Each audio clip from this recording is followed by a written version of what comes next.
열왕기서에 대한 한 가지 오해는 열왕기서가 왕들의 이야기로만 됐다 이렇게 생각하는 것은 열왕기서에 대한 오해입니다.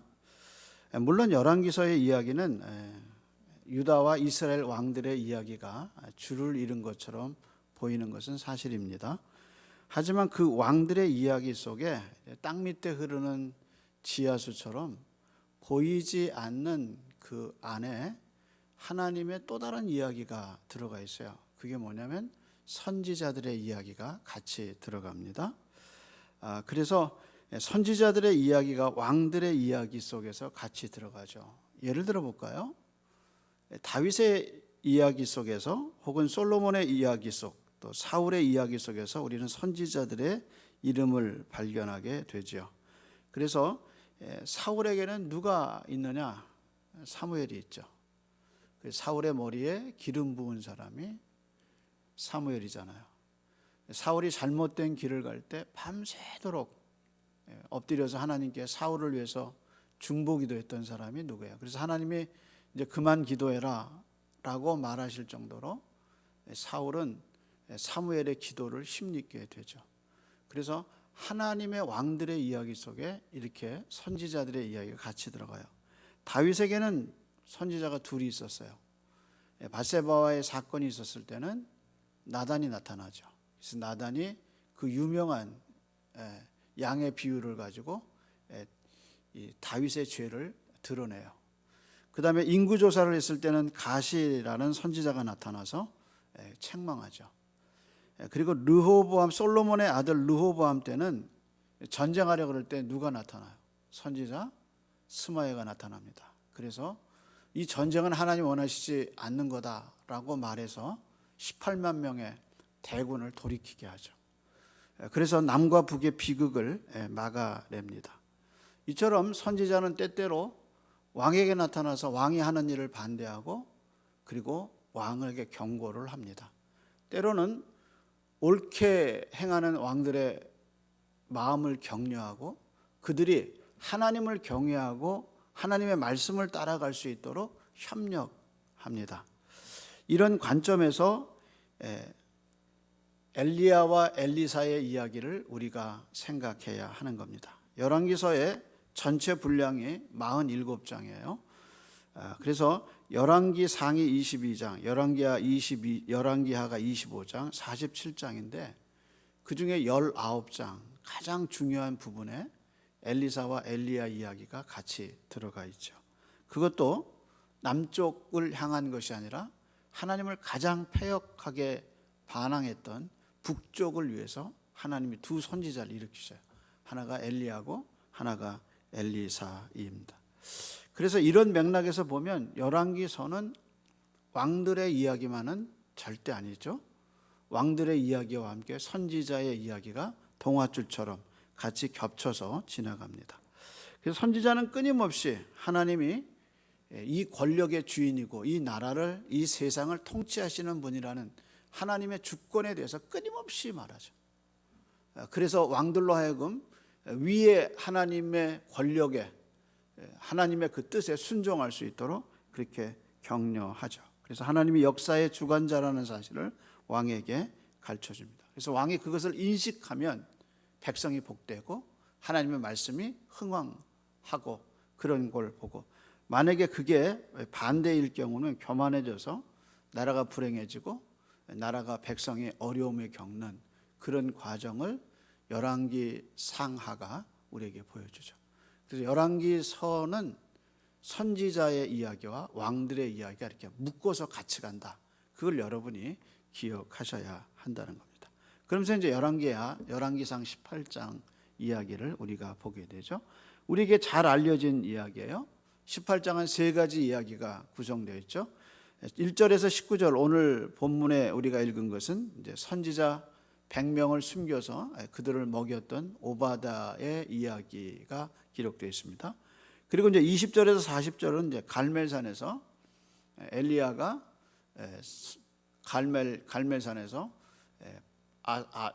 밧세바와 아세라와 그다음에 바알의 선지자들과 850명과 이제 대결하는 이야기가 적혀 있죠. 그리고 마지막은 이제 41절 46절까지 엘리야가 이제 갈멜산에서 기도하죠. 그래서 이제 드디어 이스라엘에 비가 오고 그 비 때문에 이제 이스라엘이 회복이 됐다 하는 이야기가 적혀 있습니다. 그 세 가지 이야기 중에 오늘은 이제 첫 번째 이제 오바다 이야기 속에서 나타난 하나님의 은혜를 좀 생각해 보겠습니다. 먼저 1절을 한번 보겠습니다. 1절이 풀어가는데 굉장히 중요한 귀절이죠. 1절에 보면 많은 날을 지내고 제3년에 여호와의 말씀이 엘리야에게 임하여 이르시되 너는 가서 아합에게 보이라 내가 비를 지면에 내리리라 이렇게 말씀하셨어요. 그런데 1절에 하나님이 많은 날을 지내고 3년에 이렇게 본문이 기록되어 있어요. 그런데 우리가 이제 본문을 보면서 많은 날이라는 건 뭘 가르쳐요? 뭘 가르치죠? 3년을 가르치죠. 그러니까 이제 많은 날을 지내고 3년에 이렇게 얘기했으면 그 많은 날이 3년을 수식하고 있는 거예요. 그냥 3년에 제3년에 하나님이 엘리야에게 이르시되 이렇게 하지 않고 많은 날을 지내고 3년에 이렇게 본문이 시작된다는 걸 기억하셔야 합니다. 그러니까 성경에 보면 이 두 단어를 생각해 보면서 왜 저자가 그냥 3년이라 하지 않고 많은 날을 지내고 3년에라는 말을 했을까라는 생각을 하게 되죠. 성경의 숫자가 수량과 혹은 수효를 나타내기도 하지만 문학적이고 영적으로 쓰일 때가 많아요. 3이라는 숫자가 갖고 있는 의미를 우리가 좀 생각해 볼 필요가 있죠. 예를 들어서 출애굽기가 시작되면서 이스라엘 백성 야곱의 백성들 야곱의 자식들이 이제 애굽으로 내려가서 이제 그것이 이제 번성하게 되죠. 그때 이제 성경이 그 아들의 숫자를 뭐라고 표현하느냐? 야곱의 자손 70명이 이렇게 얘기해요. 근데 성경의 사사기에서도 보면 70이라는 숫자가 계속 나와요. 왕들의 이야기 속에서도 자식이 70으로 나오는 경우가 많이 있어요. 그 70이라는 말이 이상적이고 충만한 자녀의 수를 얘기할 때 70을 얘기합니다. 그것이 이제 성경이 숫자도 표현하고 수요도 표현하지만 그것이 갖고 있는 문학적 혹은 영적인 의미를 우리에게 보여줄 때가 있다는 거예요. 그런 면에서 3이라는 숫자가 성경에 빠지지 않고 나와요. 예를 들면 이런 거죠. 다윗이 인구 조사를 하죠. 그래서 아까도 얘기했지만 선지자 갓을 보내요. 갓을 보내면서 하나님이 다윗에게 네가 세 가지 중에 한 가지를 선택해라 그러죠. 근데 그 세 가지가 처음에 뭐냐면 3년 동안 기근, 그 다음에 3달 동안 적군에게 쫓겨다니든지, 그 다음에 또 뭐죠? 3일 동안 전염병이 있든지. 공통점이 다 뭐예요? 3이죠.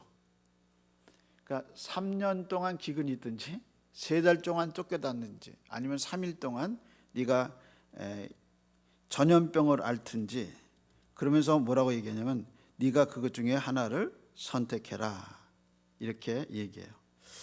요나의 이야기 속에서도요. 요나가 이제 니느웨에 가죠. 근데 니느웨에 갔을 때 뭐라고 그러냐면 니느웨의 크기를 말할 때 니느웨는 3일 동안 걸어 다녀야 하는 거리다 그렇게 얘기했어요. 이렇게 말했습니다. 그래서 니느웨는 너는 일어나 니느웨로 가라 하니까 요나가 일어나 말씀대로 니느웨에 가니라. 그리고 니느웨는 사흘 동안 걸어 다닐 만큼 하나님 앞에 큰 성읍이었더라 그렇게 얘기했어요. 3일을 가야 할 정도로 3일을 다녀야 그 성을 볼 정도로 컸다 이제 이렇게 표현하고 있어요. 그러니까 3이라는 숫자가 굉장히 크다는 의미를 나타나죠. 예수님이 자신의 부활을 얘기할 때도 요나 얘기를 하시죠. 그래서 요나가 물고기 뱃속에 3일 밤낮을 있었던 것처럼 인자도 그렇게 사흘 동안 땅속에 있어야 하리라 그렇게 얘기해요. 신약에 와서 예수님이 성전에 가셔서 이 성전을 헐라 내가 며칠 만에? 3일 만에 다시 일으키리라 그렇게 얘기하셔요. 그래서 이 3이라는 숫자가 알레고리하게 해석하는 건 그건 별로 좋은 해석은 아닌 것 같아요. 근데 이제 여기 저자가 많은 날을 지내고라고 했는데 그 많은 날이 어떤 날이냐? 3일이라는 3년이라는 숫자예요. 3이라는 숫자예요. 그래서 이 3년이라는 이 말 속에 하나님이 그 많은 날 동안에 이 엘리야가 어떻게 보존할 수 있었느냐, 그거를 우리에게 알려주는 거죠. 그러니까 17장을 시작하면서 너는 그리 시냇가에 가라, 내가 까마귀를 통해서 너를 먹이리라, 이제 그러시고 하나님이 그리 시냇가에 보내셔서 그리 시냇가에서 이제 시냇물이 마를 때까지 먹이시죠. 그러다가 또 가장 가난한, 성경에서 가장 소수자고 가장 약한 과부에게 보내셔서 또 거기서 통에 양식이 안 떨어지고 병에 기름 안 떨어지게 3년 동안 보호하시죠. 그렇게 보호한 날이 얼마냐? 많은 날이라는. 그렇게 많은 날 동안에 하나님이 보호하시고 3년 만에 이제 엘리야를 아합에게 보내셨다. 그럼 그 3년 동안 어떻게 했냐? 하나님이 보호하셨다는 거예요. 그러니까 저자가 18장을 시작하면서 그 3년이 많은 날인데 그 많은 날 동안에 엘리야가 어떻게 견딜 수 있었느냐, 어떻게 있었느냐, 그것이 17장에 다 나오죠. 하나님이 이렇게 엘리야를 보호하셨다라는 것을 우리에게 보여주죠. 그래서 이제 하나님이 아주 단순한 1절의 그 성경 귀절을 통해서 야, 엘리야가 어떻게 이 많은 날들을 견딜 수 있었고 보호받을 수 있었냐, 그것은 하나님이 그를 보호했다는 아주 단순한 메시지예요. 삶을 살다 보면 이런 3년이 우리에게 있어요. 어떻게 진짜 그 3년을 내가 살았지? 저도 그래요. 내가 어떻게 그 미국에서 공부하기 전에 교회 들어가기 전에 3년을 어떻게 살았지? 공부하는 3년을 어떻게 살았지? 하나님 먹이셨어요. 우리가 살아가면서 어떤 내 힘이 아니라 정말 이건 하나님의 은혜의 3년을 지냈다라고 생각하는 기간들이 있어요. 그러니까 많은 날 그 3년 동안 하나님의 말씀으로 엘리야를 다시 보내기까지 하나님은 엘리야를 연단시키시고 훈련시키시고 침묵시키시고 그를 다시 역사의 현장에 내보낼 때까지 하나님은 아무도 그를 손 못 대게 해요. 그래서 이제 오바다를 만났을 때 오바다가 뭐라고 그러느냐, 너 가서 아합에게 내가 왔다고 얘기해라. 얘기했더니 뭐라고 그래요? 아합이 내 주께서 당신을 찾으려고 보내지 않은 나라가 없고 보내지 않은 족속이 없었는데 아무도 당신을 못 찾았습니다. 그 다음에 뭐라고 그러냐면 우리 족속에게 엘리야가 없습니다라고 말하면 맹세를 시켰다고 그랬어요. 그리고 맹세를 시키고 그 말을 받아줬다. 이제 그것이 10절의 얘기죠. 그러니까 아합이 엘리야를 그렇게 찾으려고 그랬는데 엘리야를 찾지 못한 이유가 뭐냐? 아합의 정보력이 부족해서가 아니라 하나님이 그를 그 많은 날 3년 동안 하나님 그를 보호하셨다는. 그래서 아무도 그를 손 못 대게, 그 어떤 세력도 하나님이 보호하시고 그 보호받는 엘리야를 하나님이 먹이셨다는 거예요. 그것이 기적적인 3년을 보낸 거죠. 그래서 신앙의 역사는 어떻게 자라느냐? 이렇게 보이지 않는 동안 또 숨겨져 있는 동안에 엘리야는 점점 영적으로 매일매일 양식에서 나는 그 양식통에서 샘솟듯이 때마다 일어나는 그 양식통, 그리고 기름병에서 항상 기름이 나오는 그것이 어떻게 보면 좀 지겨울 것도 같죠. 이스라엘 백성이 40년 동안 만나 먹었을 때 만나 가지고 이제 불평했던 것처럼. 그러나 그 통에서 날마다 생기는 그 하나님의 은혜를 바라보면서 엘리야가 3년을 그 많은 날을 보내고 하나님의 음성을 듣고 다시 나온 거예요. 그러니까 언제 영성이 자라고 언제 그 힘이 컸느냐? 바로 이 많은 날, 이 3년 동안에 하나님의 은혜를 충분히 경험하고, 그리고 이제 역사의 현장에 다시 나오죠. 그래서 17장과 18장 사이의 기간은 3년이랍니다. 그 3년 동안 하나님은 엘리야를 어떻게 보호하셨는가, 어떻게 공급하셨는가 하는 그 깊은 의미가 그 행간과 행간 사이에서 우리는 느낄 수가 있다는 겁니다. 그게 하나님의 은혜입니다. 그러면서 이제 하나님이 너 아합에게 가라. 그리고 이제 아합에게 보이는데 중간에 한 인물이 끼죠. 그 인물이 누구예요? 오바다야. 오바다. 그럼 우리가 여기 한번 생각해 봐야 돼. 만약에 아합에게 엘리야가 곧바로 왕궁으로 찾아갔으면 오바다의 이야기는 나올 수가 없어요. 근데 아합에게 가면서 하나님이 오바다의 이야기를 드러내신 거야. 그러니까 이 이야기의 이제 전개 과정을 보면 너 아합에게 가라 그럴 때는 오바다의 인물의 등장은 없었어요. 그런데 하나님은 이 오바다를 드러내셨어요. 어떻게 드러내셨느냐? 역사의 현장의 그 어두운 그 현장 속에 오바다의 선행을 확 드러내신 거예요. 오바다가 어떤 사람이냐? 오바다가 어떤 일을 했느냐? 그것을 하나님이 이 아합의 이야기 속에서 오바다의 이야기를 확 드러내신 거예요. 그러니까 오바다는 어떻게 보면 다른 사람의 이야기 속에서 야, 어떻게 이런 사람이 여기 있을 수 있을까 하고 전혀 독자는 예상하지 못했는데 확 하고 드러난 사람의 이야기가 바로 오바다의 이야기. 그럼 오바다는 어떤 사람이냐? 3절에 한번 보죠. 3절입니다. 아합의 궁중을 맡은 자 오바다를 불렀으니 이 오바다는 여호와를 지극히 경외하는 자라.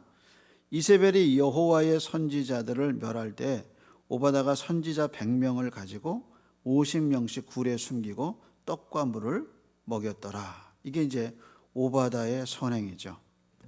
그래서 하나님이 이 아합의 시대에 정말 깜짝 놀라는 이야기잖아요.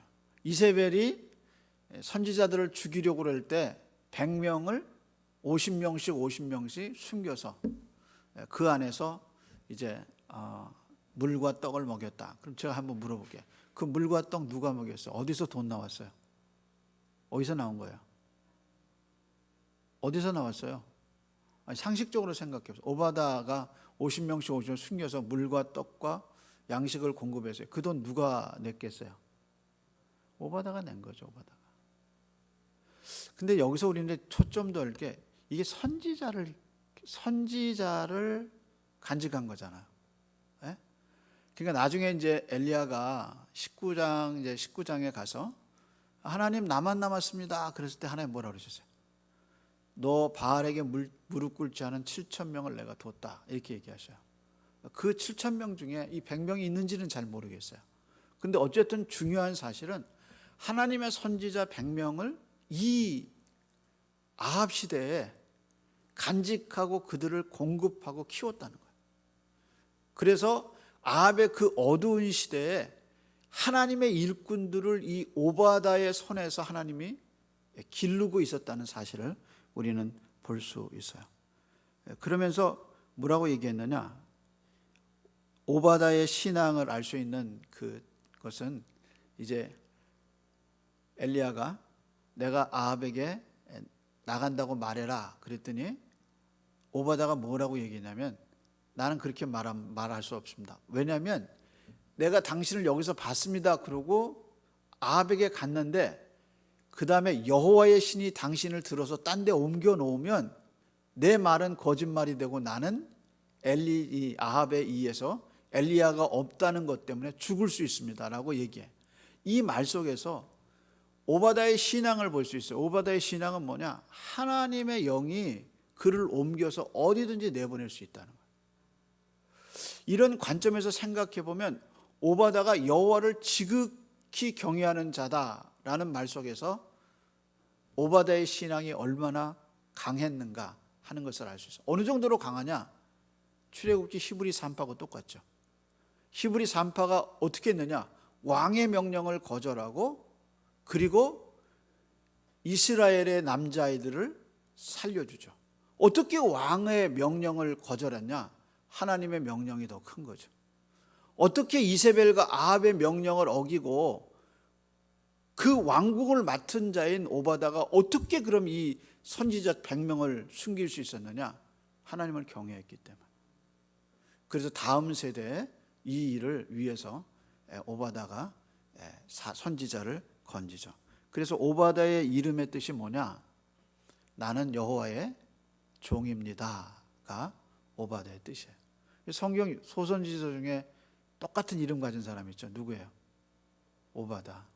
에돔에 대한 경고를 한 오바다. 그 오바다의 이름이 뭐냐? 나는 여호와의 종입니다. 그 뜻이에요. 그러니까 선지자들을 숨긴 거예요. 그래서 이 다음 세대에 하나님이 쓸 선지자 10명, 이 100명을 숨겨둔 거예요. 이것이 이스라엘 사회에 얼마나 큰 자산인가 하는 것을 생각해 봐요. 우리가 학교를 섬기죠. 학교를 섬기고 학생들을 섬기는데 우리가 선지자들을 키우는 거예요. 그렇잖아요. 우리가 선지자들을 키우고 있는 거예요. 선지동산의 선지자들. 세상 사람들 눈에는 그게 어떤 존재인가 잘 몰라요. 그래서 학생들을 더 많이 모집할 수 있는 과외 더 많이 줄 수도 있겠죠. 근데 그러지 않고 우리가 끊임없이 그 수를 유지하고 있고 우리가 또 섬기려는 이유가 뭐냐? 그래서 내일의 선지자를, 내일의 일꾼, 영적 일꾼들을 키우는 거예요. 따라서 이 사역은, 오바다의 사역은 굉장히 귀한 사역이에요. 그래서 하나님이 그를 보호하시죠. 그래서 그 일을 할 수 있게 하죠. 우리는 이 일을 계속해야 합니다. 마치 영적인 기근의 시대에 하나님의 종이 되겠다는 사람들을 끝까지 섬기고 해야 하는 일이 이 오바다의 사역처럼 우리가 해야 할 사역 중에 하나죠. 그러면서 우리에게 생각하는 게 어떤 것을 생각하게 하느냐? 야, 신기하다. 하나님의 방법과 하나님의 지혜는 정말 놀랍다는 생각을 하죠. 엘리야를 보호하기 위해서 엘리야를 시돈 땅에 보내셔서 시돈 땅에서 과부의 그 집을 통해서 엘리야를 봉양하게 하신, 그래서 엘리야를 섬기게 하셨고, 그리시네가에서는 까마귀를 통해서 먹이시던 하나님이 아합의 그 암흑 궁전 속에서, 그 어두움 속에서, 바로 등잔 밑이 어둡다고 아합이 가장 신뢰하는 오바다에게 하나님이 100명의 선지자를 맡기셨어요. 그게 생각해보면 이야, 이건 진짜 하나님의 지혜가 얼마나 놀랍다는 그 사실을 느끼죠. 마치 모세의 부모들이 모세를 더 이상 간직할 수 없어 석 달 만에 갈대상자에서 내놨는데 하나님이 어떻게 역사하셔요? 바로의 궁전에서 공주가 나와서 모세를 자기 궁에 데려가서 키우잖아요. 그래서 내일의 주역으로 누가 키우느냐? 아합의 이 궁전에서 오바다처럼 하나님이 모세를 애굽의 궁전에서 키우고 계셨다. 하나님의 지혜가 얼마나 놀라운 거죠. 야, 이게 하나님의 지혜는 끝이 없는 거예요. 하나님의 그 방법은 인간이 알 수가 없는 거예요. 그래서 아합이 가장 신뢰하는 그 오바다가 나는 여호와의 종입니다. 그러면서 이 내일의 일꾼들을 간직하고 있었다는 걸 보면서 하나님의 지혜가 놀랍다. 하나님의 방법이 얼마나 놀라운 건가 하면서 우리는 무릎을 치게 되죠. 하나님 진짜 살아 계시구나. 하나님 진짜 놀라운 분이구나. 그래서 1절에서 3년 동안 그 많은 날 동안에 보호하신 하나님의 그 보호하심과 그 공급하심에 놀랐는데, 아합의 궁전에서 오바다의 이야기를 보면서 이야, 진짜 하나님 놀랍다. 하나님은 진짜 위대하시다.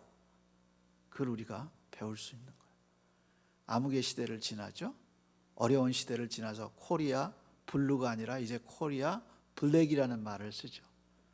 근데 이 어두운 시대도 하나님의 역사는 끊임없이 진행되고 있어요. 우리가 모를 뿐이에요.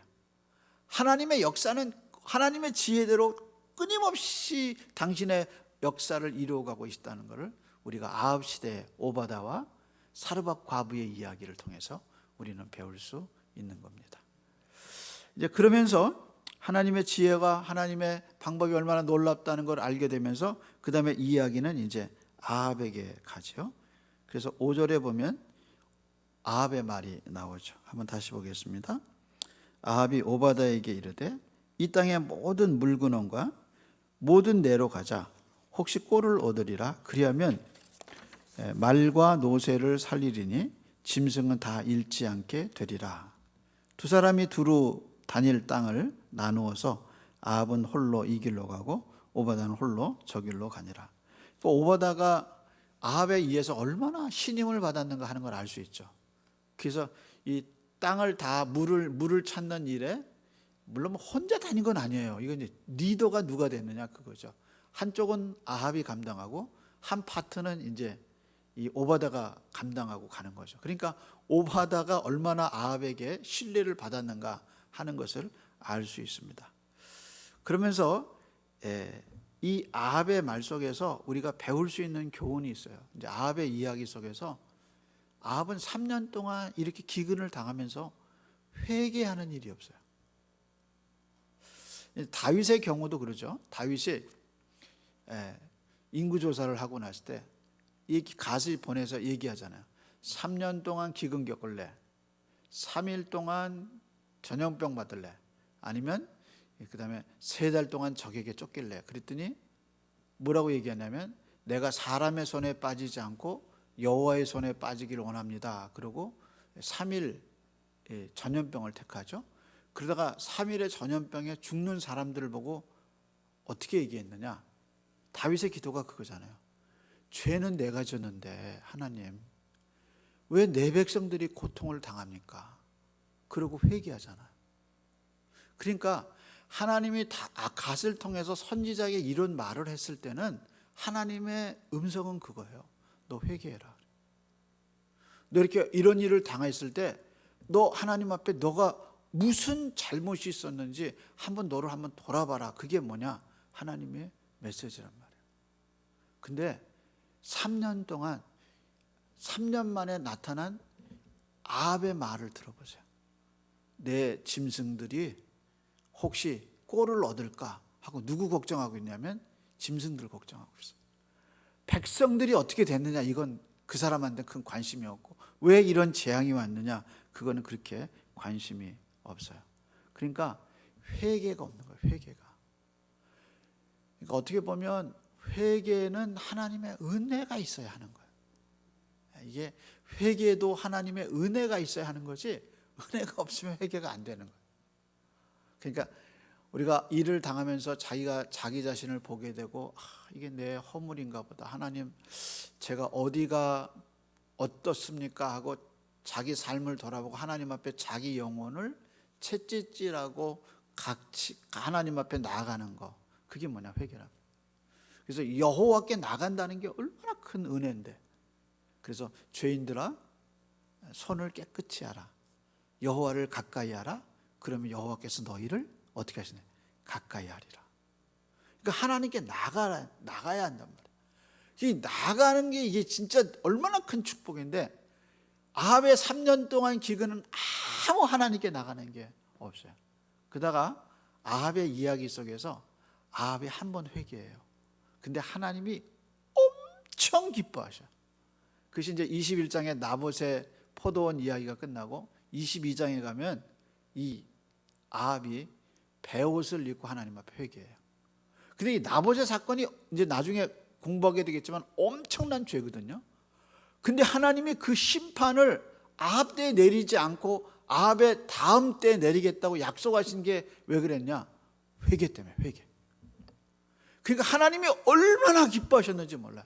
그래서 선지자 보고 너 아합이 회개하는 거 봤니? 이렇게 얘기하죠. 그러니까 놀라운 거죠. 하나님이 정말 기뻐하시는 게 뭐냐? 회개해, 회개. 너 그렇게 하고도 어떻게 너 그 사역할 수 있니? 너 그렇게 하고도 어떻게 너 그 나한테 설 수 있니? 그럴 때 하나님 하고 자기를 돌아보고 회개하는 거. 그게 정말 귀한 거예요. 그래서 아합의 이야기 속에서 진짜 아합이 회개하는 걸 보고 하나님이 너무너무 기뻐하시는 걸 보면서 야, 하나님은 회개를 너무 좋아하시는구나. 그래서 우리가 우리 자신을 돌아보고 회개하고 마음에 그걸 바라볼 수 있는 게 너무 큰 하나님의 은혜라는 거예요. 그것이 이제 아합의 이야기 속에서 우리가 배울 수 있는, 이 친구는 회개가 없었다는 거. 또 하나 우리가 배울 수 있는 게 있어요. 그게 뭐냐면 죄는 모두를 힘들게 해요. 뭐가 우리를 힘들게 하느냐? 다른 거 아니에요. 죄가 우리를 힘들게 해요. 그래서 17절 한번 읽어봅시다. 17절입니다. 엘리야를 볼 때 아합이 그에게 이르되 이스라엘을 어떻게 해요? 괴롭게 하는 자가 너냐 이렇게 물어. 그 다음 뭐라 그랬어요? 그가 대답하되 내가 이스라엘을 괴롭게 한 것이 아니요 당신과 당신의 아버지 집이 어떻게 했어요? 괴롭게 했으니. 그 다음 말 보세요. 왜 그랬냐? 같이 읽어봐요. 이는 여호와의 명령을 버렸고 당신이 바알을 따랐습니다. 그러니까 이스라엘을 진짜 이렇게 힘들게 하는 게 뭐냐? 죄예요, 죄. 우리가 정말 힘든 이유가 뭐냐? 다른 거 없어요. 죄 때문에, 죄 때문에. 죄는 우리의 가슴에 있는